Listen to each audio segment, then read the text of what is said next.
Hi, welcome to PSR studies. Telangana ఆంధ్రప్రదేశ్లో TET డిఎస్సికి వచ్చిన previous year bits, important bits ఏ విధంగా సాల్వ్ చేయాలనేది డైలీ షార్ట్ వీడియోస్ అప్లోడ్ చేస్తున్నాను. కావాలనుకున్న వాళ్ళు షార్ట్ వీడియోస్ని ఫాలో అవ్వండి. చాలామంది వీడియో చూసిన లైక్ చేయట్లేదు. వీడియో చూసిన వాళ్ళు తప్పకుండా వీడియో లైక్ చేసి ఛానల్ని సబ్స్క్రైబ్ చేసుకోండి. ఈరోజు నేను తీసుకున్న ప్రాబ్లం, ఒక ఉద్యోగి తన జీతంలో 7/12 వంతు ఖర్చు చేసెను. అతను చేసిన పొదుపు 300 అయినా అతని జీతం ఎంత? మనకిచ్చిన డేటా ఏంటి? ఖర్చు వచ్చేసి 7/12, పొదుపు 300. సో ఎప్పుడైనా అతను సంపాదించింది ఒక యూనిట్ ఆర్ ఒకటి అనుకోవాలి. మొత్తం సంపాదన ఒకటి అనుకున్నాం అనుకోండి. ఖర్చు చేసింది ఎంత? 7/12. 7/12 ఖర్చు చేసిండు అంటే మనకి ఎంత మిగులుతుంది?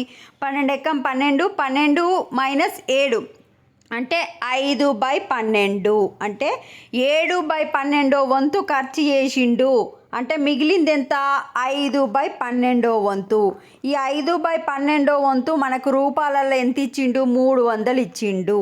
సో ఇప్పుడు మనము 5 ఎక్కంతో కట్ చేస్తే 5×30 0 అంటే 12×72 720 రూపాయలు అయితే ఆయన సంపాదించడం జరిగింది. సో ఆప్షన్లు చూసుకునేటప్పుడు కరెక్ట్గా చూసి పెట్టుకోండి. వీడియోని లైక్ చేయండి. Thanks for watching.